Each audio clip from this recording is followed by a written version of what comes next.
Catch up on all the live shows right here on africatechradio.com. Democracy has many forms, and its practices and outcomes vary from nation to nation. Nigeria, like other countries of the world, is not left out of this sweeping wave of democratic awareness.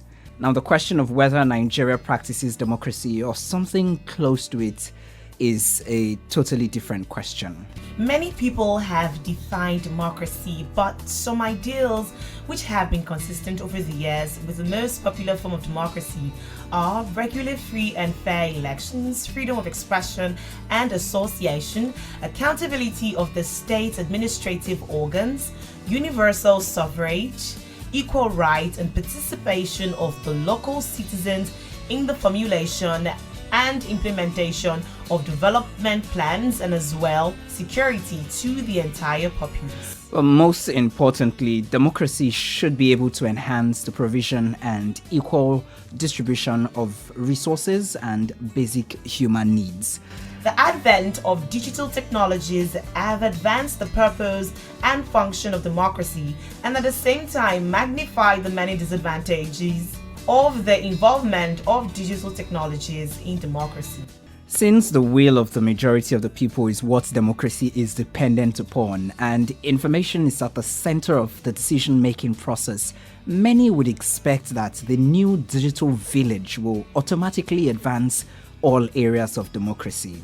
In Nigeria, just like in other countries in the world, political leaders have criticized new digital technologies for harming the central core of democracy, which is information. Has new tech played a fast one on Nigeria's democracy? And have we used it wrongly, or are we approaching it wrongly? We're joined by a journalist and a women and children rights advocate who reports on health, politics, governance, and gender, a Thomson Reuters Foundation alumna, and a maternal figures fellow who has special interest in women's health, Chiamaka Okafor. Also, we have a development policy professional with some years of combined experience in development policy, media innovation, non-profit management, project development, and capacity building. He currently leads the Natural Resource Extractives and Climate Change Policy Program of the Premium Time Center for Investigative Journalism. He is also an African ambassador on UNESCO's Media and Information Alliance and a champion with One Campaign. Akintunde Babatunde, welcome on board. Good morning. Morning. Thank you for having me. And Chiamaka. Good morning, and thank you for having me too. There are many theories of democracy. For the sake of this conversation, let's set some ground rules. What major tenets should any democracy or every democracy have? And also, should there be a thing such as an African democracy in principle and in practice? Thank you, Anthony, for that question. So I'll take it from the bottom. I think democracy should be democracy everywhere, just like human beings are human beings everywhere. So I don't believe in a thing such as African democracy, of course, except, of course, we want to shortchange what democracy is and then have man-made features in there. So we have things like African democracy, Nigerian democracy, or probably Igbo democracy. So yeah, I don't think there should be such a thing as African democracy. So back to tenets of democracy, what every democracy should comprise of. For me, the first thing will be accountability.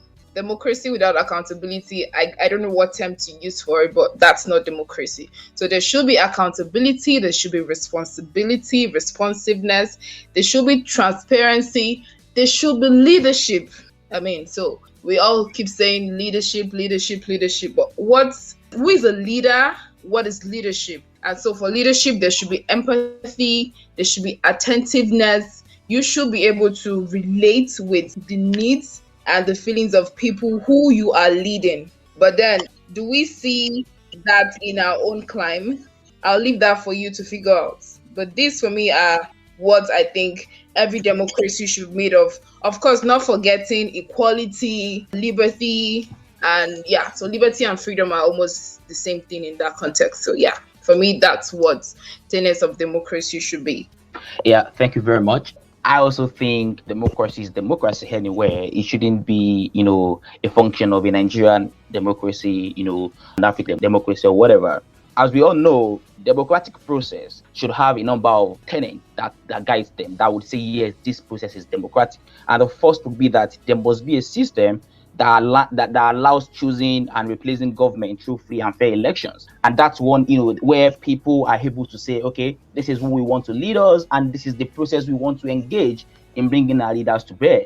And I think that's the first process that says, yeah, this process is democratic. And the second process would be that active participation of the people as citizens in politics and civic life. People then are saying that, yes, we voted this person in power, and we also have every right, we have every responsibility to hold this person accountable without fear of being intimidated by any process of the government, right? And I think that's, that's also the second thing I think that the democratic process should bring on board. And the third that I think, in my opinion, would also work is the protection of human rights of all citizens, regardless of who you are, right? Your human rights is sacrosanct and it must be protected. Either you have 1,000 naira in your account or you have $1 million in your account. The idea is that you are human and your right as human must be protected.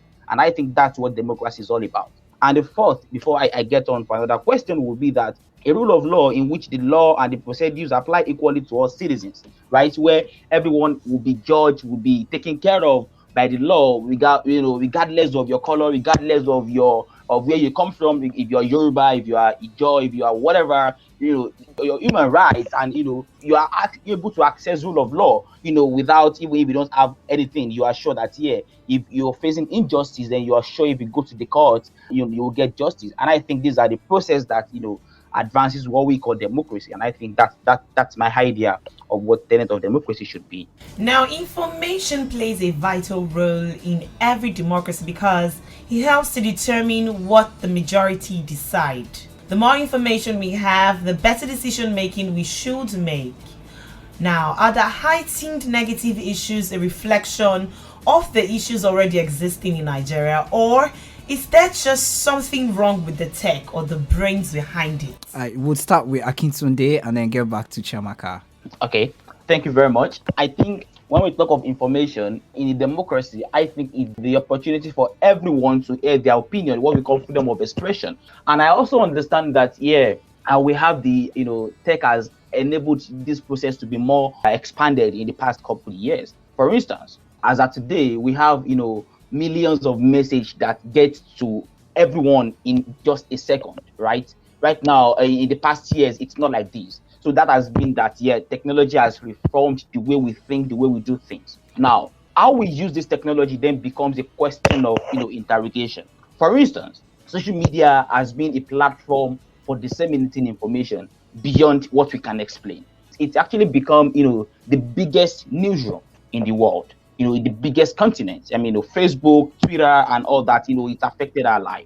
And if you look at the current configuration of the Nigerian ecosystem today, you will see that it's a major thing. The two biggest protests that has happened in Nigeria in the last 2 years, the EndSARS protest and the current June 12th protest, was driven by social media.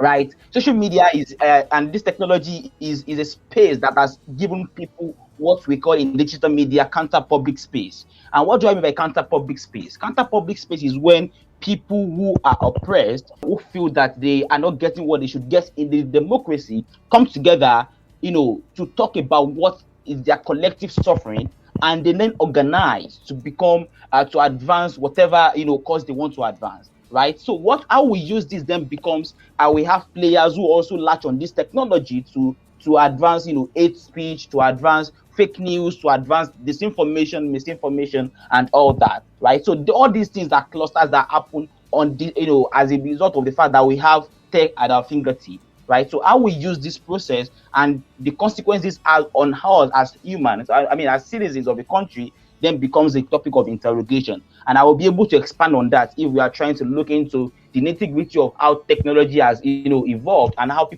we have different players. We have government as, even as players in this, crisis of disinformation or misinformation or fake news or whatever what have you. We have the media, in that ecosystem. We have citizens, we have people across, we have, propagandists, we have a lot of other players in that space. Yeah, that would be my thoughts on that. Thank you. Amazing point there. Amazing point today. Okay, Chiamaka, let's have your thoughts on this. So I don't think it's an issue with the tech and the brains behind it.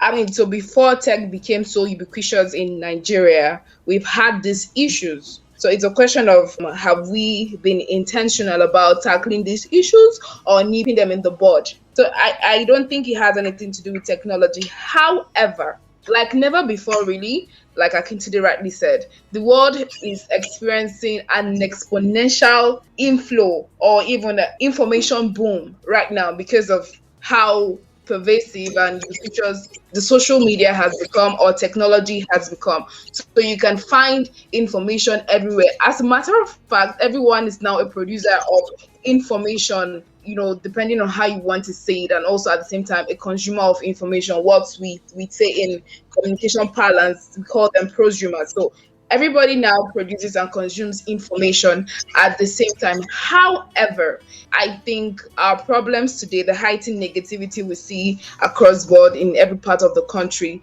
has nothing to do with technology. Although technology contributes, like Akintunde said, we have issues with. So there's an information disorder which comes with the information boom.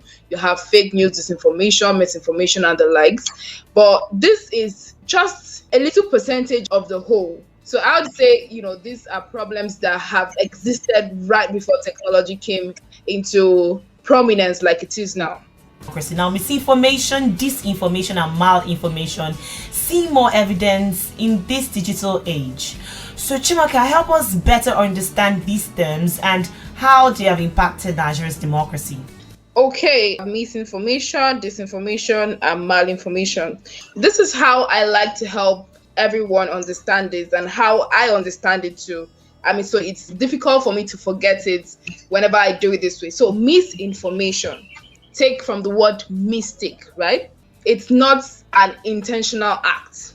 So when misinformation happens, people share inaccurate information, not with the intention of misleading others, but most times or always, they do not know that this is not a factual information. And this could come from their trust circles, because I get information from Akintunde and I trust that Akintunde would give me, anything that is false. So once he gives it to me, I begin to circulate it.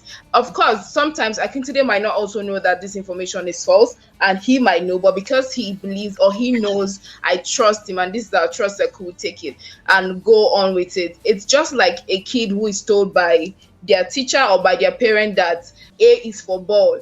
You can hardly convince that child that A is not for ball, because I trust my parent to tell me the truth. I trust my teacher to tell me what is right, and so I carry it and move on with it. What's that now? That's misinformation. Then for disinformation, I think this is a poor balance when you're dissing someone, so with the intention to break them or to inflict pain or to harm them, right? So disinformation is sharing information which you are fully aware that this information is not factual, it's filled with, it's a hoax, and then you share it because you have an intention to mislead people, you have an agenda you want to propagate, and so you share false information. That's disinformation. And malinformation is somewhat similar to disinformation, really. There's a thin line between disinformation and malinformation. And for me, so that thin line between disinformation and malinformation is the fact that fabricated information, fake details, deliberately publicized, and these details are private information which are for personal use rather than for public use. So they are mostly done for revenge purposes. So let me correct myself. For malinformation, it's not necessarily a false information, but if I'm privy to private information about a person or a corporate body, I do this just to be vengeful. So it's usually done when you want to take revenge for personal reasons. So it's never in the public of the interest when people project malinformation. So for malinformation, I would like to see it from the point of malice, right? So I try to use words that we're familiar with in our day-to-day transaction to help myself and other people understand this. So for misinformation, I take the word mistake. For disinformation, I use dissing. And for malinformation, I use malice because this could be true or there could be a twist. But that's malinformation, right? It could be true, there could be a twist, but it's not in the interest of anyone than yourself. And because you want to inflict pain, on the party involved, you go ahead to publicize information that is not in the interest of the public. I think Akintunde will have a better explanation of this because he's like an expert here. Thank you. Okay, so before Akintunde gets into that, a lot of youths, especially on social media platforms, have been accused of working against the interest of democracy in Nigeria.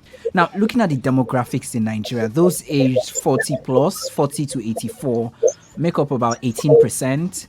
The 15 to 39 age group make up about 39%, while the 0 to 14 age group make up about 43%. Now, one would think that this 15 to 39 age group would be at the steering wheel of political democracy in Nigeria. Now, what role should the youthful population in Nigeria, who have a larger number and more access to digital technologies, be playing in creating a Nigeria where they are truly included in the political process and in driving democracy? So I think the event of the past few days, of the past few months, where you see young people now becoming aware of the realities of the country, has only tried to, put into perspective how best to answer your question. Nigeria is a country with about 60% population. A young person, a young population, as a country of a young population.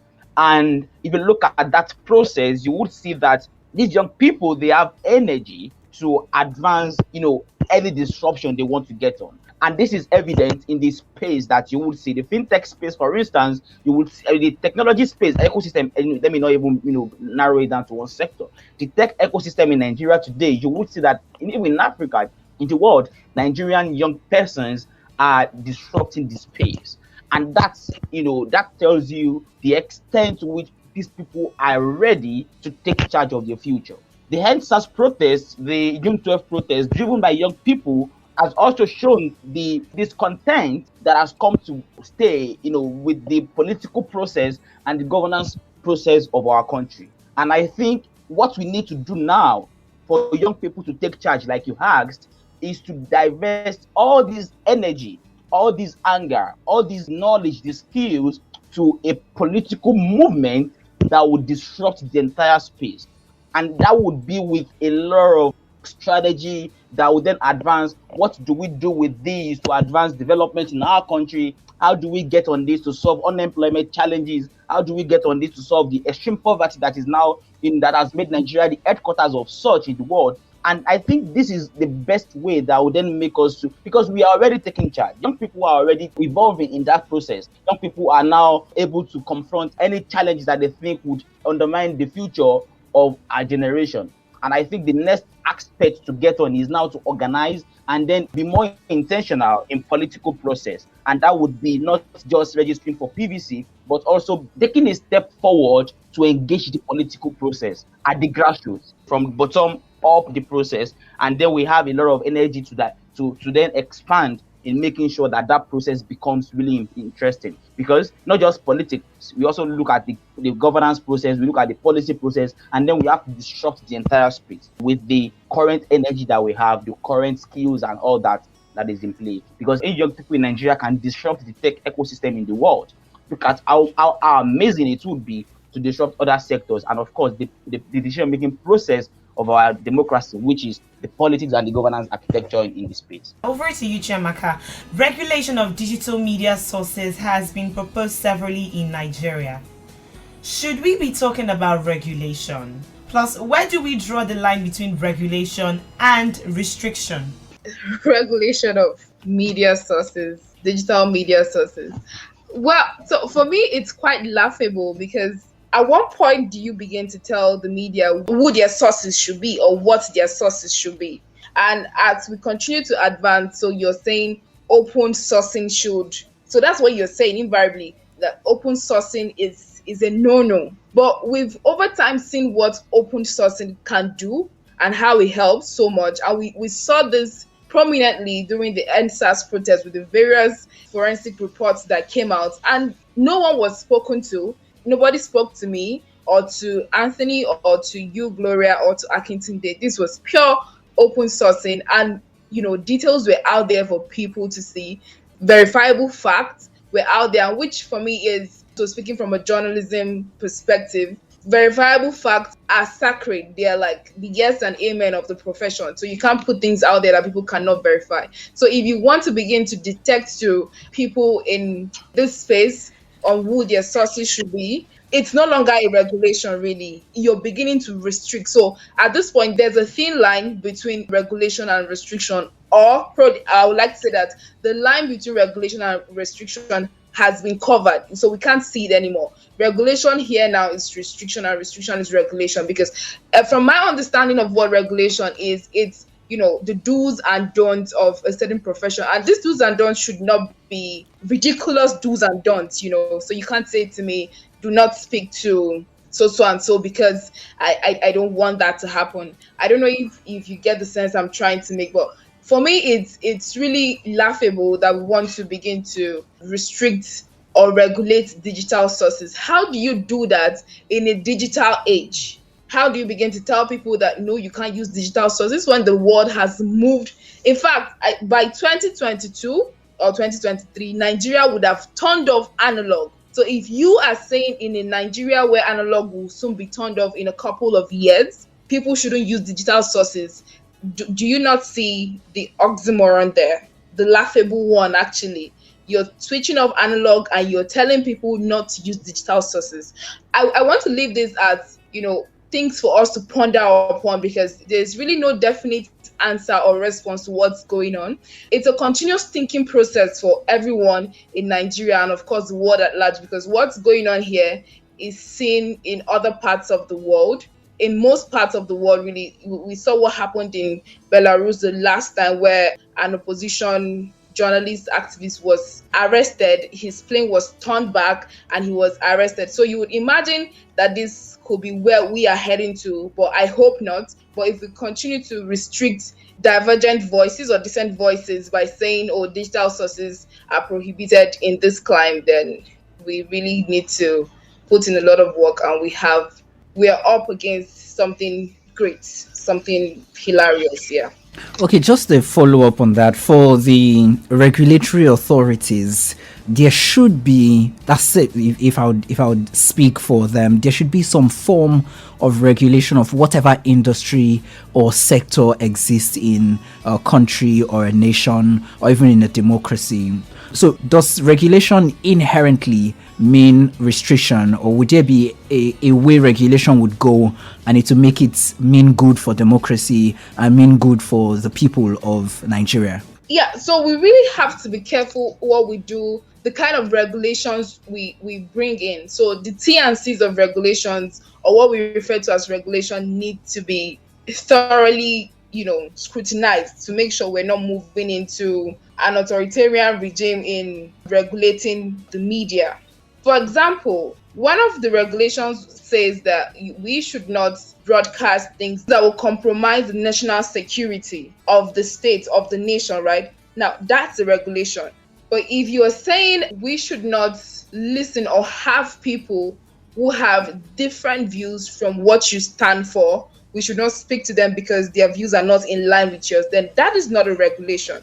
So what you are doing is restricting people's freedom of expression and freedom of speech, and which we as a nation have assented to with the UN Charter, and this is section 39 of the Constitution. So how do you start to override the Constitution, which is like the supreme power of any democracy, of any nation? And we have a Constitution right here. So what I'm trying to say is, of course, regulations are needed, right? We need guiding principles, we need grounds, but then we should be careful not to, in the guise of regulations, start bringing in restrictions or things that won't work for our democracy or for our development. So, Chiamaka, let's just stay with you for, let's just call it the last time, right? So, traditional media sources have been known to be the watchdog, or are the watchdog that any democracy should have, and is the fourth arm of government. But this fourth arm of government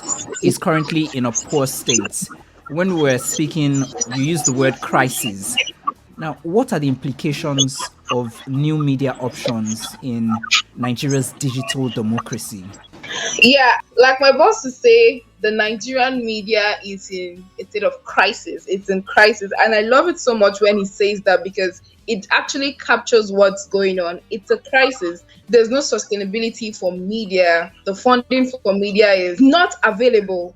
We saw that in the wake of the COVID-19 lockdown, how many media persons had to be laid off work because they couldn't be paid.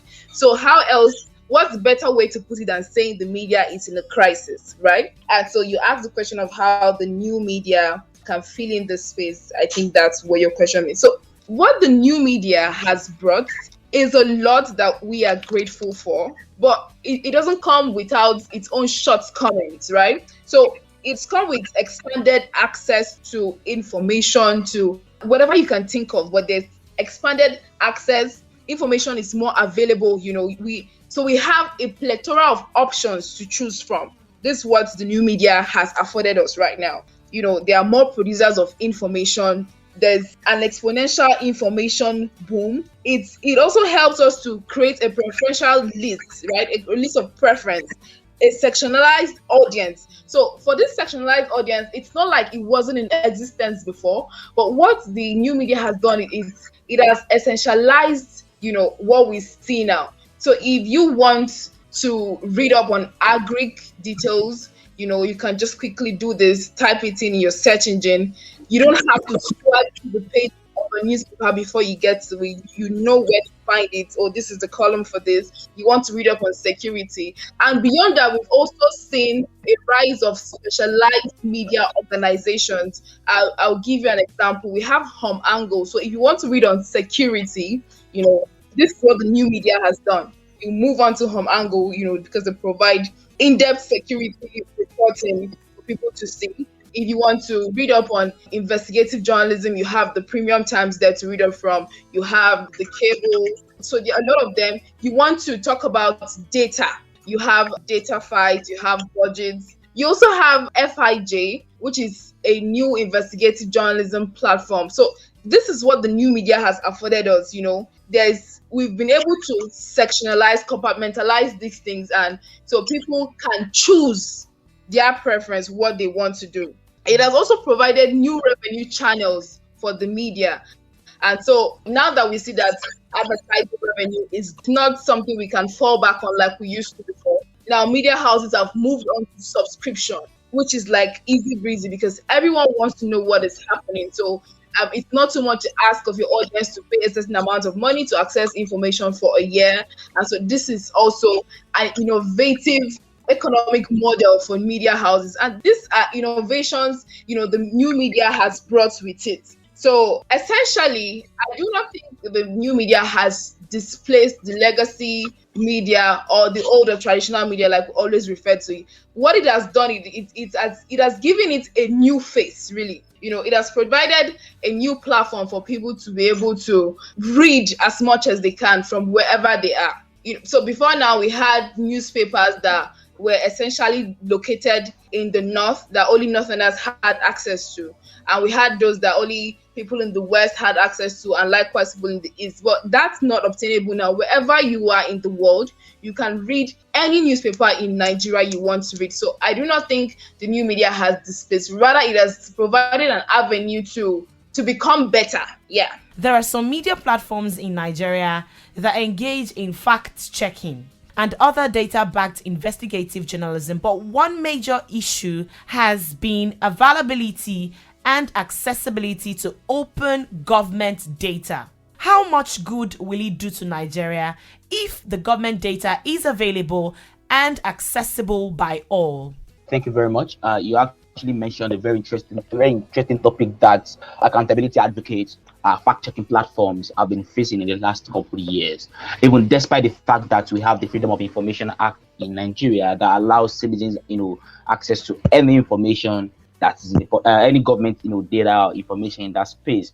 I think the reason why we don't have much data to work with would be because of the intention behind the work we do and the intention behind the politics of government, civil servants, and what have you. I know that at some point when I was working on a research recently, I wanted to get data on how much a particular agency has, spent in the last 20 years. Believe you me, we sent FOI to 3 different government agencies, and for 2 months there was no response from them. And that speaks to how bad things are in the country with regards to auditing data. Most government, in fact, I tell you today, most state governments in Nigeria, they continually fight the Freedom of Information Act, saying it is not their own law, it's a federal law. NNPC would not release information just because they think they are not bound by the law to release, details of all that. And that has actually crippled accountability work in the country. That has actually crippled fact-checking engagement. That has actually given us not much perspective to adequately hold government to account. Because if government come on board to say they have spent this amount of money on a particular project, or this is how much we have in our foreign reserve, or this is how much we have on the excess crude account, or whatever data they are even speaking about, and we don't have immediate data to debunk, to verify, or to ascertain the veracity of such claims, it becomes difficult for us to have perspective and to adequately hold them to account in that space. So I think moving forward, the Nigerian government should be intentional and sincere in manning up to the provisions of the law. The Freedom of Information Act especially allowed citizens to ask questions regarding how much the Commonwealth is being shared, is being spent on development projects and all that, right? And it is not, I know Chiamaka will tell you how challenging it has been for them to be able to access subnational budget on the UDMA project. And that tells you how difficult it has been for Jubawa, for instance, the fact-checking platform, to get data on issues on the sector that are not in the public space. The Nigerian government should be intentional. And I think if once that is done, then accountability advocates, journalists, policy professionals will be able to adequately put perspective into the work they do. Because it is blanket for you to say you have lifted 10 million people out of poverty if we don't have data in the public space to debunk or validate such, right? It then leaves everybody into confusion to say, okay, you're saying this blanket, and then we have nothing to show for it in that sense. And I think that was my thought. Amazing thought there, Akintunde. Openness, so that we exactly know where we are at as a country, and then we're not just hinging on some beliefs that we are not even sure about the statistics, and we don't even know exactly what's going on.